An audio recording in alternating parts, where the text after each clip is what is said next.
Wow, this is the first time I do a live thing. Interesting. We'll see. Let's see what happens. I don't know how loud this music is.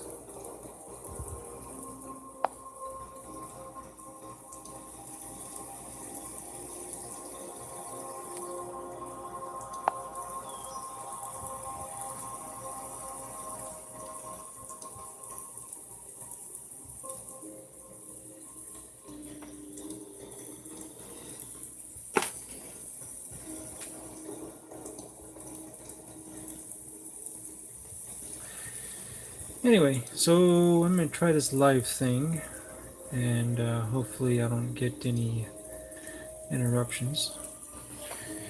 But just wanted to show this off real quick.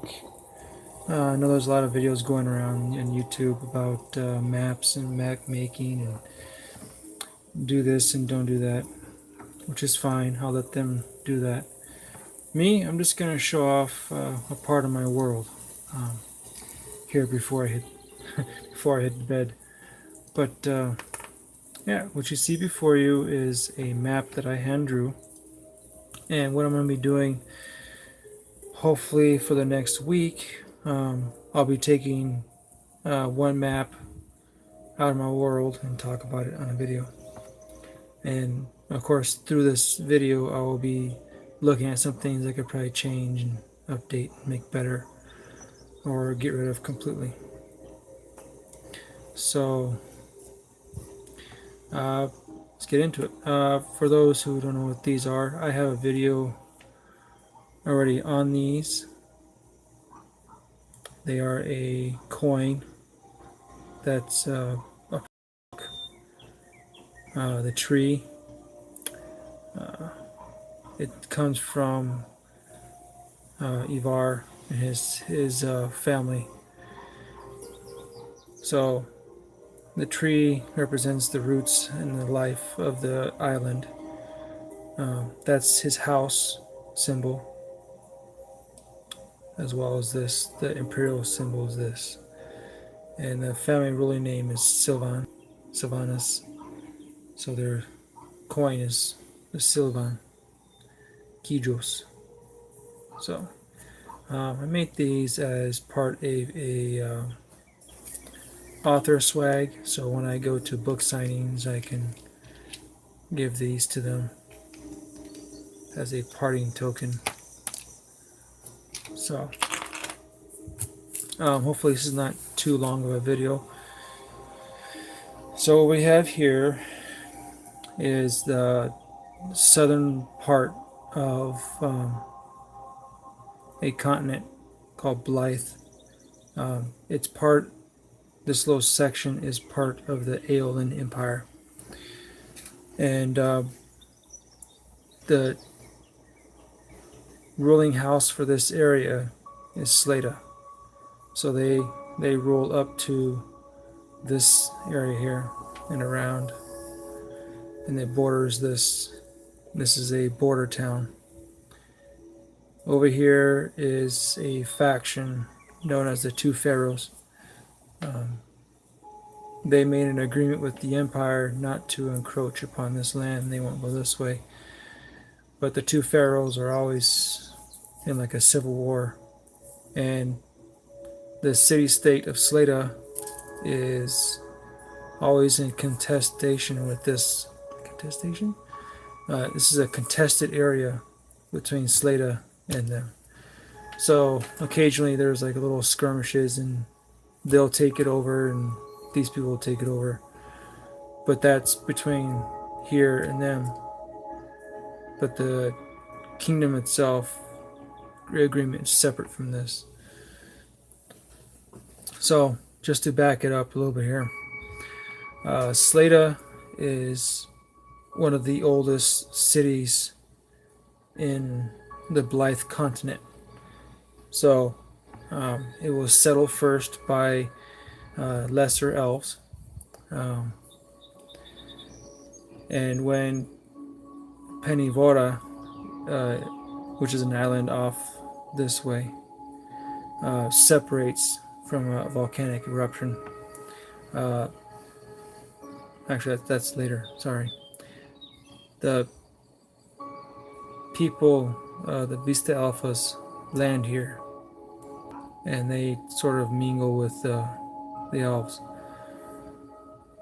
That's kind of a oversimplified, condensed, but they mostly rule this area, and it's a city-state, and they're very warlike. If you want to think in comparison, compare it to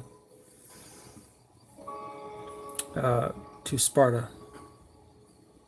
So Meghest is a town that conducts a lot of trade between this empire and the two pharaohs, and so there's a lot of mixed peoples there. The two pharaohs, if you're wondering, they're humans, and the majority of people in the Aeolyne Empire are elven descent. So this town has a lot of like half elves and so forth. Graufo is it's a forest graveyard. There was a few battles there, and over the ages it kind of just got overgrown. The bodies were buried there and entombed, and then later on over the time, Meghest turned it into like a graveyard, and so they just buried their people there. And a lot of dark elves live in those mountains in this area.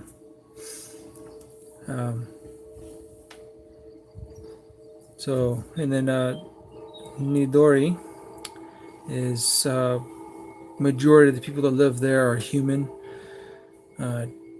descendant of the pharaohs and so forth. Up north, you have Desmundas marshes, and then above that you have Peacekeep, which is an agreement between the northern clans and the southern. So in the southern part, you have like 4 clans that live in this area. So Slata controls the Slata clan. Pretty much inhabits this area here.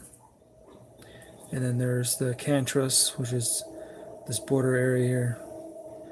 And they have Lamech as one of their capitals. But that's this. Also, I'll be going over these islands later. But the Black Isles are islands that are constantly covered by darkness, so hence the name Black Isles. A lot of dark elves come from there. But yeah.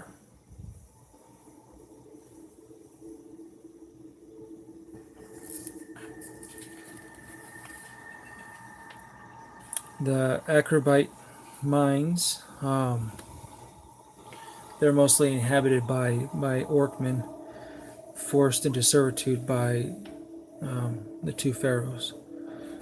So they own the mine. They bought the mine from the empire, and they're just temporarily there, like kind of like a contract thing. So eventually they will no longer have rule over that. But in this area here, and along these mountains, it is like orc territory. So there's orcs that live in this area here. They kind of keep to themselves because they know they'll get overrun either by the pharaohs or the empire. So, well, that's that for right now. I will probably do another video. Do I have time? No, I don't have time. So maybe tomorrow I'll do another video. Hopefully you guys find this interesting. If you guys have any suggestions or anything, let me know. Also, enjoy. Try to make maps. Even if you like to draw and you want to try something different, try draw a map. Anything that comes to mind is probably the best, help alleviate. It's very liberating to draw something like this. If even it has no story to it, it's still nice just to sit down and draw a map and imagine. Anyway, have any questions, let me know. Thank you guys for joining, and have a good day.